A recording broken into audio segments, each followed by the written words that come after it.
তো নমস্কাৰ, মই মন্টু। আজি আমি আলোচনা কৰিম আসাম পুলিচৰ বিষয়ৰ ওপৰত। তো যেটো ৰিক্ৰুটমেন্ট হবলৈ গৈ আছে আৰু ৰিক্ৰুটমেন্টৰ লগত যিসকলে এবাৰ জড়িত হৈ আছে,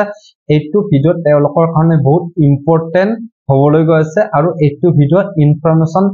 দিবলৈ চেষ্টা কৰিম ইয়াৰ লগে লগে আপোনালোকক। তো বুজি পালে আপোনালোকে। তো এতিয়া মেইন কথাটো হল যে এইবাৰ যিসকলে আসাম পুলিচৰ ৰিক্ৰুটমেন্টৰ লগত জড়িত হৈ আছে আপোনালোকে, তো তেওঁলোকক এটা আপডেট বা এটা আপোনালোকক বিষয় বুজাবলৈ চেষ্টা কৰিম। আপোনালোকে ভিডিঅটো ভালদৰে চাই থাকিব, তেতিয়াহে আমি কোৱা বিষয় আৰু আমি কোৱা টপিক সমূহ আপোনালোকে ভালদৰে বুজিব পাৰিবা আৰু আপোনালোকৰ ডাউটবিলাক ক্লিয়াৰ হ'ব। তো বুজি পালে আপোনালোকে। তো এতিয়া আমি আলোচনা কৰিম, এইটো কমেন্ট বহুত বেছি আহিছে, দাদা আমাৰ ৰিজাল্ট কেতিয়া দিব। তো ৰিজাল্ট কেতিয়া দিব এইটোৰ বিষয়ৰ ওপৰত আমি এতিয়া আলোচনা কৰিবলৈ চেষ্টা কৰিম। তো যেতিয়া আমি ইন্টাৰভিউ দিছিলো, আমিও ফাইনেল কাটবলৈকে আপোনালোকৰ দৰে এনেকৈ ওয়েট কৰি আছিলো আৰু কিছুমান ইউটিউবাৰক আমিও সুধিছিলো দাদা ৰিজাল্ট কেতিয়া দিব, ৰিজাল্টৰ আপডেট কিবা আছে নেকি, তো আৰু ফাইনেল কাটত কিমান যাব পাৰে, ডিস্ট্ৰিক্ট ওয়াইজ যাব না ষ্টেট ওয়াইজ যাব, তো এনেকুৱা নানান ধৰণৰ আমিও কমেন্ট কৰি আছিলো।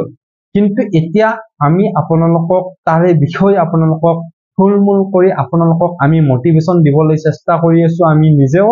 তো যি কি নহওক, এইটো ৰিক্ৰুটমেন্টৰ লগত আপোনালোকও জড়িত হৈ থাকিলে আৰু আমিও জড়িত হৈ থাকিলো, আমি জড়িত হৈ থাকিলো আপোনালোকক মোটিভেশন দিবলৈ। তো বুজি পালে। আপোনালোকে জড়িত হৈ থাকিলে ফিজিক্যাল আৰু মেন্টালি আপোনালোকৰ এইটো আশা থাকিলে ফাইনেল কাটঅফত কেনেকে নিজৰ নামটো আনিব পাৰো। তো এইটো ভাবি নিজৰ দক্ষতা আৰু নিজৰ প্ৰতিভা আৰু এডুকেশন কোৱালিফিকেশন সমগ্ৰ সকলোখিনি লগ লাগি আপোনালোকে কেনেকে ফাইনেল কাটঅফত নিজৰ নামটো আনিব পাৰা, সেইটো আপোনালোকে ফিজিক্যাল হক মেন্টালি হক আপোনালোকে সেইটো দিশৰ ফালৰ পৰা চেষ্টা কৰি আহিছে। কিন্তু আমি আপোনালোকক গাইড হিচাপে বা মোটিভেশন হিচাপে আপোনালোকক লগত জড়িত হৈ থাকিলো। তো এটা কথাত ক'বলৈ গ'লে আপোনালোকক জড়িত হৈ থাকিলে ৰিক্ৰুটমেন্টৰ লগত আমিও জড়িত হৈ থাকিলো আপোনালোকক মোটিভেশন দিবলৈ। তো যি কি নহওক, এতিয়া লাষ্ট পৰ্যায় আপোনালোকক যিমান পাৰে সিমান মোটিভেশন দি আহিলো আজিলৈকে। এতিয়া আছে লাষ্ট পৰ্যায়। লাষ্ট পৰ্যায় মানে তিনটা ষ্টেপ সম্পূৰ্ণ হৈ গল, ফিজিক্যাল সম্পূৰ্ণ হৈ গল, ৰিটেন সম্পূৰ্ণ হৈ গল আৰু ভাইভা টেষ্ট সম্পূৰ্ণ হৈ গল। তো বুজি পালে আপোনালোকে। তো আসাম পুলিচৰ ৰিক্ৰুটমেন্টৰ লগত তিনিটা ষ্টেপে জড়িত হৈ থাকে। এক নম্বৰ হল ফিজিক্যাল, 2 নম্বৰ হল ৰিটেন, 3 নম্বৰ হল ভাইভা টেষ্ট। তো বুজি পালে। তো এই তিনটা ষ্টেপ আপোনালোকে যিসকলে এইবাৰ দিবলৈ বা এই লাষ্ট পৰ্যায়লৈকে আহিব পাৰিলা, তো এতিয়া আপোনালোকৰ বাকি আছে ফাইনেল কাটঅফ ওলাবলৈ। তো বহুতে এইটোৱে আশা কৰি আছে মই এইবাৰ কেনেকৈ ফাইনেল কাটঅফত নামটো আহিব বা মোৰ কেনেবা কৰি নামটো আহিলে, তো সেনেকুৱা কৰি বহুতে ভাবি আছে আৰু আশা কৰি আছে। তো যি কি নহওক, আমি এইবাৰ বিচাৰো এইবাৰ কষ্ট কৰা সকলো ল'ৰা ছোৱালী যাতে নিজৰ কষ্টৰ ফলটো আনিব পাৰে। তো আপোনালোকক ইয়াৰ লগত আৰু এটা কথা এড কৰিব বিচাৰিছো। তো বহুতে এইবাৰ কমেন্ট কৰি আছে দাদা মোৰ কাটঅফত কৰি 2-3 বেছি আছে, মোৰ চান্স আছে না ফাইনেল কাটঅফত নামটো আহিবনে, এনেকুৱা ধৰণৰ আমাৰলৈ বহুত কমেন্ট আহিছে। তো সেইটো বিষয়ৰ ওপৰতো আপোনালোকৰ লগত আলোচনা কৰিবলৈ চেষ্টা কৰিম। তো এতিয়া কথাটো হল যে ৰিজাল্ট কেতিয়া দিব। তো ৰিজাল্ট কেতিয়া দিব মানে হল, এতিয়ালৈকে আসাম পুলিচৰ ৱেবসাইটত কোনো ধৰণৰ নটিচ প্ৰকাশ পোৱা নাই। তো ইয়াত কোনো ধৰণৰ নটিচ দেখিবলৈ পোৱা যোৱা নাই। কিন্তু ইয়াত এটা কিন্তু সোমাই আছে। এটা দিশৰ পৰা চাবলৈ গলে আমাৰ CM ছাৰে এখন মিটিঙৰ ভাষণৰ মাধ্যমেৰে আপোনালোকক এটা কথা জনাইছিলে, ছেপ্টেম্বৰ মাহত নিযুক্তিসমূহ দি দিয়া হ'ব।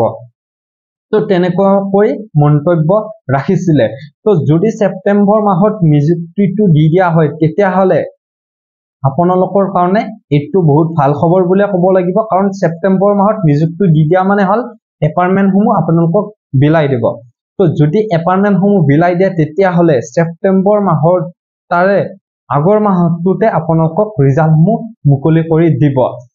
তো বুজি পালে আপোনালোকে। তো ছেপ্টেম্বৰ মাহত আপোনালোকক এপাৰ্টমেন্টসমূহ বিলাই দিলে তাৰ এমাহ বা 1.5 মাহ আগতে আপোনালোকক ৰিজাল্টটো মুকলি কৰি দিব। তো বুজি পালে। এইটো দাস আপোনালোকৰ ক্লিয়াৰ। তো আপোনালোকে হাতত বেছি সময় নাই, আপোনালোকৰ ৰিজাল্টসমূহ নিজে পাই যাবা। কিছুদিন আপোনালোকে ধৈৰ্য ধৰা আৰু ভালদৰে থকা নিজৰ স্বাস্থ্যৰ ওপৰত ধ্যান দিয়া আৰু ঘূৰা ফুৰা কৰাটো বাদ দি দিয়া তো তাৰ বিষয়ৰ ওপৰত আমি অলপ পিছত আলোচনা কৰিবলৈ চেষ্টা কৰিম তো এতিয়া যি কি নহওক এতিয়া মেইন কথাটো হ'ল যে এইটো কথা বা এইটো কমেন্ট আহি আছে দাদা মই কাটঅফত কৰি 2-3 বেছি আছে মই ফাইনাল কাটঅফত সিলেকশন পাম নে তো এনেকুৱা ধৰণৰ কমেন্ট আহি আছে তো ইয়াত এটা দিশৰ পৰা চাবলৈ গলে আপোনালোকক এইটো আমি অনুমান কৰা মতে এইবাৰ যিসকল বন্ধু বান্ধৱীয়ে এইবাৰ ভাইভা টেষ্ট দিবলৈ সুযোগ পাইছে তো সেই সকলে এইবাৰ ফাইনাল কাটঅফত বহুতে ফাইনাল কাটঅফত সিলেকশন পোৱাটো আশা আছে কাৰণ আমি বহুত গৱেষণা কৰি চালো এইবাৰ এজন লৰাই এবি তো এনেকুৱা ধৰণৰ পোষ্টত দুটা পোষ্টৰ কাৰণে বহুত ল'ৰা ছোৱালীয়ে সিলেক্ট হৈ আছে এবি তো এই দুটা পোষ্টতে সিলেক্ট হৈ আছে তো বুজি পালে আপোনালোকে তো যদি এজন লৰায়ে বা এজন ছোৱালীয়ে দুটা পোষ্টৰ কাৰণে সিলেক্ট হৈ থাকে ভাইভা টেষ্টৰ কাৰণে তো তেতিয়া হলে ফাইনাল কাটঅফ যেতিয়া মাৰিব তো তেতিয়া তেওঁৰ এই দুটা পোষ্টৰ কাৰণে নামটো নাহে তো বুজি পালে আপোনালোকে তো যদি এটা পোষ্টৰ এগেইনষ্টত এজনকহে নিযুক্তি দিয়া হয় তো তেতিয়া হলে বাকি এটা পোষ্ট ৰৈ যাব তো সেই এটা পোষ্ট ৰৈ গলে এওঁলোকৰ কাৰণে ফাইদা হ'ব যিসকলে অকনমান কম নম্বৰ পাই থৈ দিছে তো বুজি পালে আপোনালোকে তো এইবাৰ হেতু দিশৰ পৰা চাবলৈ গলে এইবাৰ যিসকলে ভাইভা টেষ্ট দিবলৈ সুযোগ পাইছে তো আপোনালোকে পালা তো আপোনালোকৰ কাৰণে ভাল খবৰ বুলি ক'ব লাগিব বা আপোনালোকৰ কাৰণে ভাল এইটো আপডেট বুলি ক'ব লাগিব এটা পোষ্টৰ এগেইনষ্টত যদি এজন নিযুক্তি হয় তেতিয়া হলে সকলোৱে এইবাৰ ফাইনাল কাটঅফত সিলেকশন পোৱাটো চান্স আছে তো ক্লিয়াৰ আপোনালোকে বুজি পালে আৰু এইটো কথা ভাবি নাথাকিবা আপোনালোকে মোৰ কাটঅফত কৰি বেছি নম্বৰ নাই কাটঅফত কৰি যিসকলৰ বেছি নম্বৰ আছে সকলেহে চান্স পাব নেকি এবাৰ বা ফাইনাল কাটঅফত নাম আহিব নেকি তেওঁলোকৰহে তো মোৰ নাম নাহিব নেকি তো তেনেকৈও নাভাবিবা যিসকলৰ কাটঅফৰ পুৰা বৰাবৰ হৈ আছে তো তেওঁলোকৰ কাৰণেও চান্স আছে আপোনালোকক মন বেয়া কৰিব নালাগে আপোনালোক নাৰ্ভাছ হৈ থাকিব নালাগে আপোনালোকে ৰিজাল্ট লৈকে ওয়েট কৰা আপোনালোকৰ কাৰণে ভাল খবৰ আহি আছে তো বুজি পালে আপোনালোকে তো আৰু আমি কৈছিলো ইয়াৰ ভিডিঅ'ৰ অকনমান আগত এটা কথা কৈ আহিছিলো ঘূৰা ফুৰা নকৰিব এতিয়া কথাটো হ'ল যে আপোনালোকক এইটো কথা আমি আগৰ ভিডিঅ' সমূহতো বাৰংবাৰ কৈ আহিছিলো ঘূৰা ফুৰা আপোনালোকে বেছি নকৰিব কাৰণ ঘূৰা ফুৰা এইটো কাৰণে আপোনালোকক কৈ আছো আমি বাৰংবাৰ আপোনালোকে যিসকলে আমাৰ কথাখিনি আপোনালোকে যদি আপোনালোকে গুৰুত্ব সহকাৰে ল'ব বিচাৰিছা তেতিয়া হলে আপোনালোকৰ কাৰণে ফাইদা আছে তো বুজি ল'বলৈ হলে আপোনালোকে কি কৰিব লাগিব আমাৰ কথাখিনি ভালদৰে শুনিব লাগিব তো আপোনালোকক আমি বাৰংবাৰ কৈ আহিছো ঘূৰা ফুৰা নকৰিব বেছি কৰি কাৰণ এইটো কাৰণে ঘূৰা ফুৰা কৰিব নালাগে আগন্তুক সময়ত আপোনালোকৰ কাৰণে ভাল খবৰ আহিবলৈ গৈ আছে আৰু কেনেবাকৈ যদি আপোনালোকৰ নামসমূহ ফাইনাল কাটঅফ আহি যায় তো আহাৰ পিছতে আপোনালোকৰ চাকৰিটো কনফাৰ্ম তো বুজি পালে যদি আপোনালোকৰ চাকৰিটো কনফাৰ্ম হলেও আপোনালোকে তাত ট্ৰেনিং কৰিব লাগিব সেই ট্ৰেনিঙৰ আগত যদি আপোনালোকৰ বাইক সাইক বা গাড়ী মটৰ চলাৰ পিছত যদি আপোনালোকৰ ভৰি হাত এনেকুৱা নহওক আমি হয়তো নিবিচাৰো আপোনালোকক বুজাবলৈ আমি এইখিনি কথা ক'ব বিচাৰিছো যদি কেনেবা কৰি হাত ভৰি কিবা হয় তেতিয়া হলে আপোনালোকৰ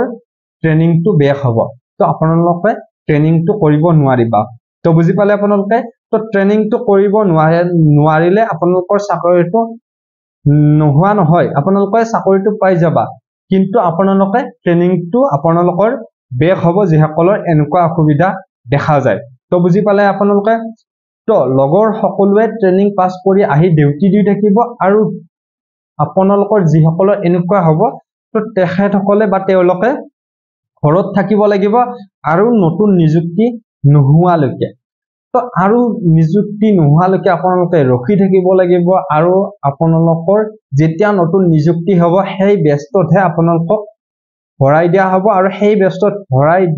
দি আপোনালোকক ট্ৰেনিংটো কৰোৱা হ'ব তো বুজি পালে আপোনালোকে তো আৰু সেই তেতিয়া আপোনালোকে ধৰিলা আপোনালোকে 2 বছৰ আপোনালোকৰ বা 3 বছৰ লেট হৈ গল বা 2 বছৰ লেট হৈ গল তো নতুন নিযুক্তি আৰু বা কেতিয়া আহে তো হেতু ঠিক হেতু কনফাৰ্ম নহয় কেতিয়াবা আহে কেতিয়াবা নাহে তো সেইটো দিশৰ পৰা চাবলৈ গ'লে আৰু এটা মাইনাস পইণ্ট হৈছে এতিয়া আপোনালোকে ভালদৰে প্ৰিপাৰেচন কৰি আছো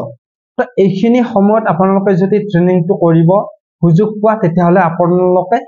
অলপ কষ্ট নপোৱা হাঁহি ধেমালি কৰি আপোনালোকে ট্ৰেইনিং সমূহ পাছ কৰি ওলাই আহি ডিউটি দি থাকিব পাৰিবা আৰু যদি আপোনালোকে ট্ৰেইনিংটো বেয়া হয় তেতিয়া আপোনালোকে এই ৰানিংৰ প্ৰেক্টিছটো কমি যাব তো আপোনালোকৰ যদি ধৰি লোৱা আপোনালোকৰ 2 বছৰ ট্ৰেইনিংটো বেয়া হ'ল এই 2 বছৰত আপুনি যদি আকৌ ৰানিং প্ৰেক্টিছ নকৰা কৰি আপোনালোকে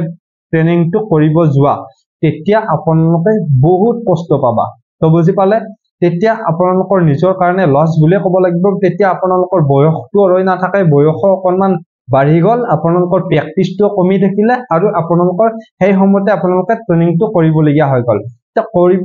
ট্ৰেইনিংটো কৰিবলগীয়া হৈ গলে আপোনালোকৰ বহুত কষ্ট দেখিবলৈ পাবা বা নিজে উপলব্ধি কৰিব পাৰিবা তো সেইটো বাবে এইকেদিন অন্তত আপোনালোকে ঘৰত থাকক সুৰক্ষিত হৈ থাকক বিন্দাস থাকক ঘৰত থকা মানে হল সুৰক্ষিত থকা তো বুজি পালে আপোনালোকে তো সেইটো বাবে আমি আপোনালোকক এইটো মেছেজ বাৰংবাৰ দিবলৈ চেষ্টা কৰি আছো এইবাৰ যিসকলে ভাইবা টেষ্ট দি ওয়েট কৰি আছে ফাইনাল কাটবলৈকে তো আপোনালোকে সকলোকে এইটো মেছেজ দিব বিচাৰিছো সকলোৱে আপোনালোকে ঘৰত থাকক সুৰক্ষিত থাকক আৰু কাৰো লগত আপোনালোকে বাইকৰ ৰেচ নেখেলিব তো বুজি পালে আপোনালোকে কাৰো লগত আপোনালোকে বাইকৰ ৰেচ নেখেলিব কাৰণ ৰেচ খেলিলে কেতিয়া কি হৈ যায় কোনো নেজানে তো বুজি পালে আপোনালোকে ঘৰত থাকক সুৰক্ষিত হৈ থাকক এইটো কথা আপোনালোকক বাৰংবাৰ কৈ আমি আহিছো আপোনালোকে হয়তো আমাৰ ভিডিও সমূহ চাই আমনি পালেও আপোনালোকক এইটো কথাই আপোনালোকক বুজাবলৈ চেষ্টা কৰি আছো আপোনালোকে যাতে ঘৰত থাকে সুৰক্ষিত হৈ থাকে আৰু আপোনালোকৰ যাতে ফাইনাল কাটঅফত নাম অহাৰ পিছত কোনো ধৰণৰ অসুবিধা নহয় আৰু বিন্দাস আপোনালোকে ট্ৰেইনিংটো পাছ কৰি আহিব পাৰে তো সেইটো বাবে আমি বাৰংবাৰ আপোনালোকক ক'বলৈ চেষ্টা কৰি আছো যাতে আপোনালোকে ঘৰত থাকক সুৰক্ষিত হৈ থাকক যাতে আপোনালোকক কোনো ধৰণৰ অসুবিধা নহয় তো বুজি পালে এতিয়া হয়তো কিছুমানে নানান ধৰণৰ কমেন্ট কৰিব পাৰে কিন্তু এটা কথা মই কমেন্টক ফলো নকৰো কিন্তু যিখিনি সত্য সেইখিনিহে আপোনালোকক জনাবলৈ আৰু আপোনালোকক মোটিভেশন কৰিবলৈ আৰু আপোনালোকৰ যাতে কোনো ধৰণৰ অসুবিধা নহয় সেইটো বাবেহে আমি আপোনালোকক ভিডিওৰ মাধ্যমেৰে আপোনালোকক অলপ উপদেশ দিব বিচাৰো যদি আপোনালোকে আমি কোৱা কথাসমূহ ভাল বুলি ভাবে বা সত্য বুলি ভাবে তেতিয়াহলে আপোনালোকে মানি চলিলে আপোনালোকৰ ভাল হ'ব তো যি কি নহওক আজিলৈ মানে যদি ভিডিওটো চাই ভাল লাগিলে লাইক শ্বেয়াৰ লগতে সাবস্ক্ৰাইব কৰিবলৈ একেবাৰে নাপাহৰিব কাৰণ আপোনালোকৰ সহযোগিতাৰে আমাৰ বিশেষ প্ৰয়োজন